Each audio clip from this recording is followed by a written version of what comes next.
Hey everyone, and welcome back. So today we're doing our gold and silver honeycombs, or hexagons. If you want to call them honeycombs, they can be honeycombs. If not, they're hexagons. You saw me do these in gem hose, so they're like this. I'm going to show you how to do them a couple of different ways so that you can do your own as you please. So let's get started. First things first is line work on these. If you have a book, this is the wrong pen. If you have a book that has the actual structures inside them, then they're going to look something like this.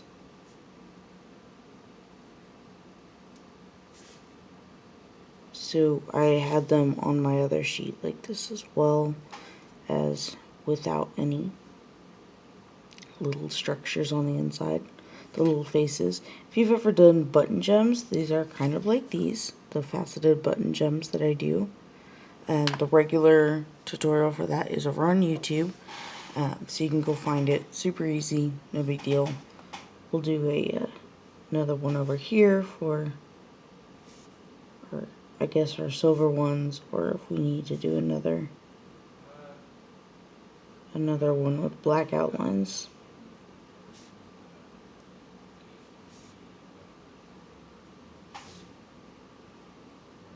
It's just very simple, straight line in. If you'll notice, the straight lines kind of point each other like they would be pointing to the middle. So it's super easy in case you want to draw your own. I have 3 ways to do them. With this one, it has the black lines, but then I used the gel pen at the end and whited them out.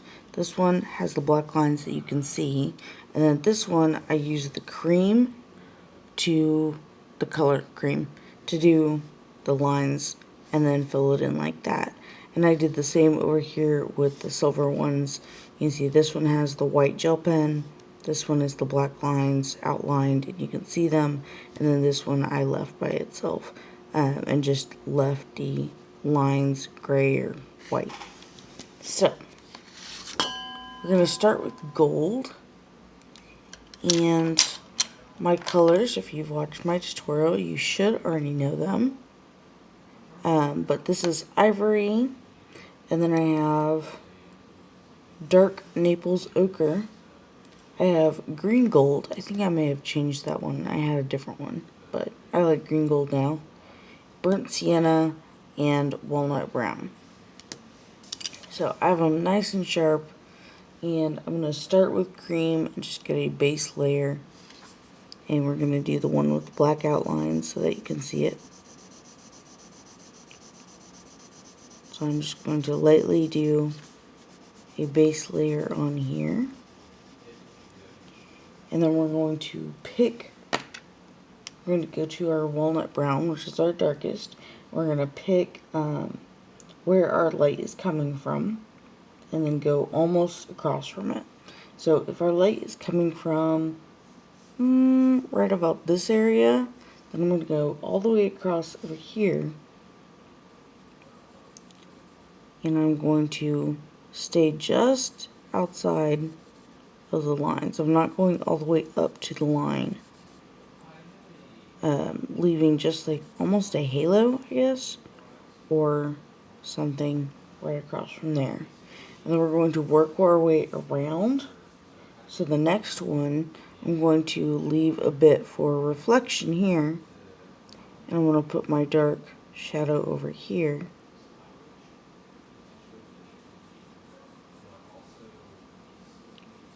Like this.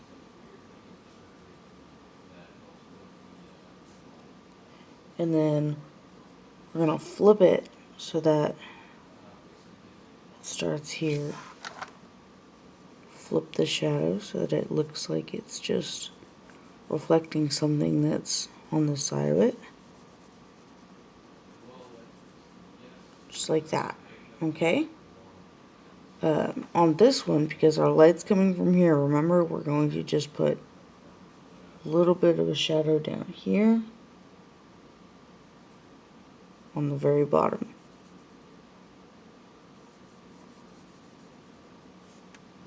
And then up here on the top, if the light's coming from here, we're not going to have a whole bunch here, and it's going to be more reflectory over here. So we're going to put our shadow right here.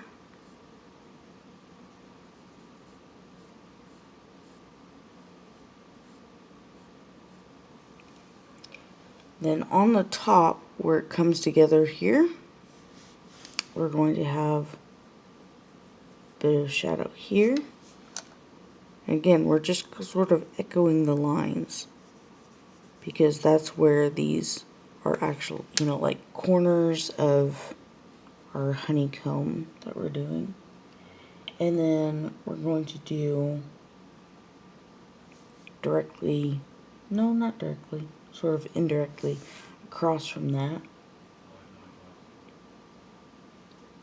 Yeah, I mean, it can be sort of directly. We're going to do over here.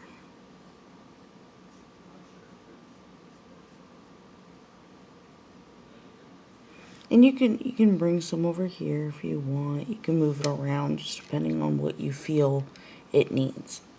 Now we're going to go up to burnt sienna.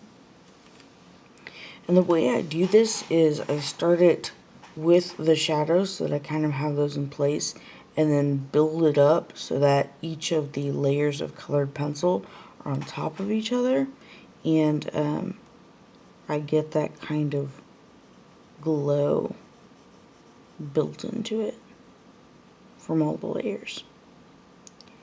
And also so that it gets that kind of, when we use the dark Naples ochre, when we get there, it kind of just goes over everything and gives everything that kind of just a bit of yellowy goodness.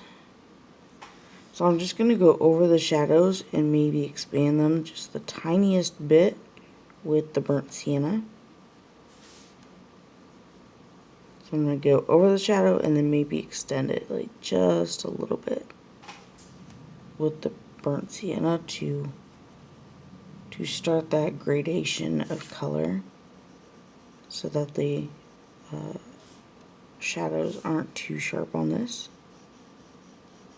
and they kind of fade into each other.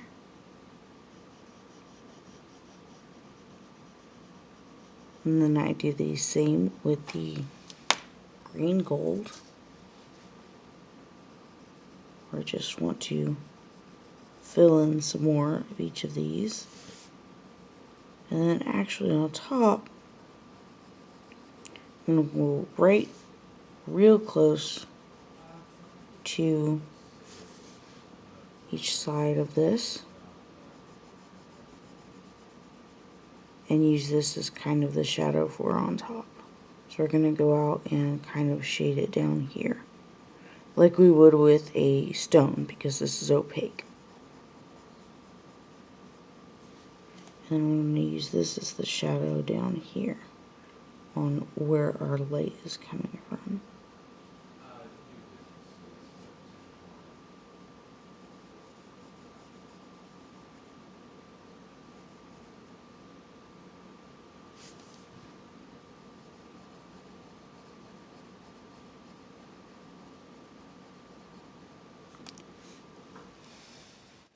Like that.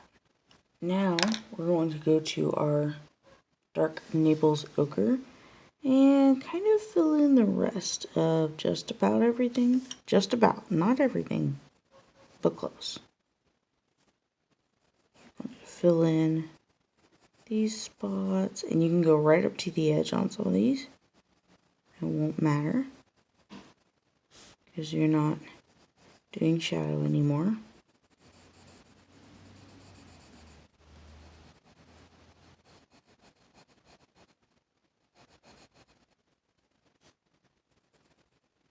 And then up here, we're going to kind of start closing in this white spot up here, our reflection of light.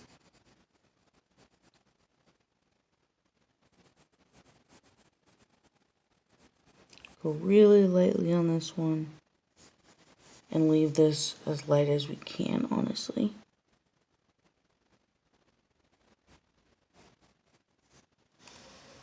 And then of course with the cream, we'll kind of use it almost to blend. So we're going to go right over our white spot. Well, it's actually a cream spot because we used cream first. We're just going to go around here and just use it sort of as a blender. Just give everything a nice same tone to it.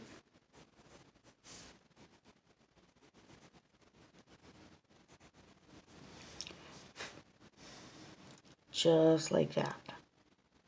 If you feel the need to go in because you lost vibrancy or something like that, go in and you can straighten lines. You can add some more vibrancy back in here if you want more of the warmth of the burnt sienna, which is kind of a red brown.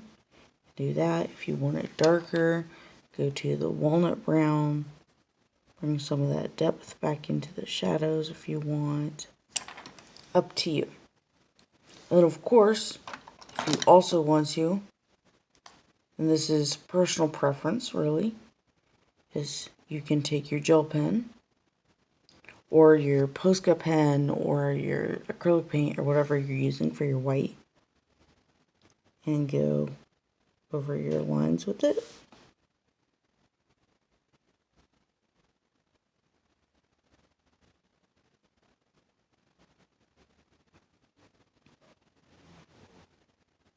And it is, of course, because I'm recording, being super finicky.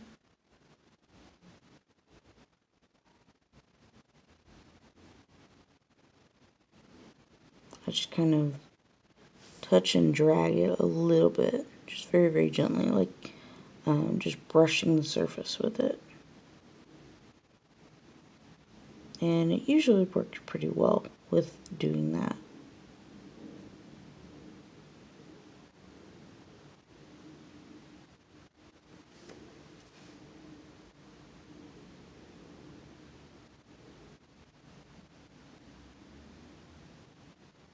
You can just go right along here. I really should have just used my jelly roll, but whatever.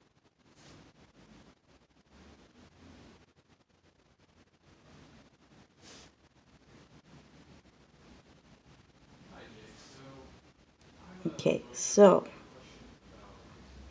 by the way, if you hear background talking, that's my roommate. I'm sorry. He's talking on the phone in the other room. So, there you go. So that's how you do it if you want the white lines. If you prefer to, or if you have one open like this and you want to do it like this, do your lines with your cream and just start like that. Or you can do your lines with your dark Naples yellow so that you can see them better.